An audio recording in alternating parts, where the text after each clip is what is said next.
সংসদ সদস্য আনোয়ারুল আজিম কিলিং মিশনে অংশ নেয় ৭ জন। হত্যাকাণ্ডের সাথে সরাসরি জড়িত সবাইকে বাংলাদেশ ও ভারতের পুলিশ যৌথভাবে আটক করেছে।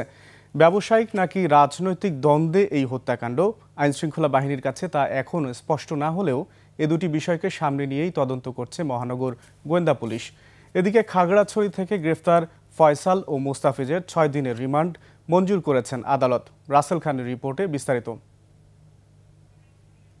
গেল ১২ মে চিকিৎসার জন্য ভারতে যান ঝিনাইদহ ৪ আসনের সাংসদ আনোয়ারুল আজিম আনার। পূর্ব পরিকল্পনা অনুযায়ী আনারকে অপহরণ করে চেতনানাশক প্রয়োগে হত্যা করা হয়। তবে খণ্ডিত মরদেহ উদ্ধার হলেও এখনও পুরো লাশের হদিস মেলেনি। হত্যাকারীদের ধরতে অভিযানে নামে দুই দেশের আইনশৃঙ্খলা বাহিনী।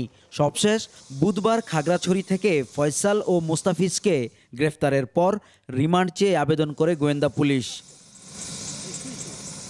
সংবাদ সম্মেলনে গোয়েন্দা পুলিশের দাবি, আনার কিলিং মিশনে অংশ নেয়া ৭ জনকেই গ্রেফতার করেছে পুলিশ।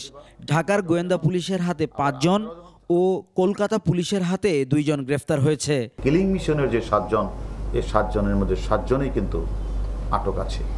বাংলাদেশের পার্টি আছে ৫ জন, ইন্ডিয়ার পার্টি আছে ২ জন। এর ছাড়াও এর বাহিরে আরও ২ জন গ্রেপ্তার আছে। এই পর্যন্ত আমাদের হাতে গ্রেপ্তার হয়েছে টোটাল ৭ জন।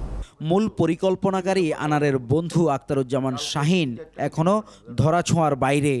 আসামি গ্রেফতার হলেও হত্যার সুনির্দিষ্ট মোটিভ এখনও উদ্ঘাটন হয়নি। ব্যবসায়িক ও রাজনৈতিক এই দুই বিষয় নিয়েই তদন্ত এগিয়ে নিচ্ছে পুলিশ। হত্যার মামলাটা রুজু হয়েছে সেখানে, এবং এটা আমি মনে করি ইন্ডিয়ার কাছে তো এটা মোস্ট ওয়ান্টেড, এবং আমি মনে করি যেহেতু মোস্ট নিডফুল কান্ট্রি হলো ইন্ডিয়া, তারাও চেষ্টা করবেন এবং তারা খুব আন্তরিকতার সহিত ইন্ডিয়ার চেষ্টা করছে, এবং হয়তো ডিএনএ টেস্ট শেষ করার পরে হয়তো তারা, আমরা মনে করি মানে মোটামুটি এটা মানে আমাদের যে তদন্ত প্রায় একটা মানে কনক্লুসিভ পর্যায়ে আমরা আছি। এরই মধ্যে হত্যাকাণ্ডের মাস্টারমাইন্ড আখতারুজ্জামান শাহিনকে ধরতে ইন্টারপোলের সহযোগিতা চেয়েছে বাংলাদেশ। পুলিশ হেডকোয়ার্টারের এনসিবির মাধ্যমে আমরা ইন্টারপোলের কাছে চিঠি লিখেছি, আমরা আমেরিকান এম্বাসির সাথে কথা বলেছি। রাসেল খান, ২১ টেলিভিশন, ঢাকা।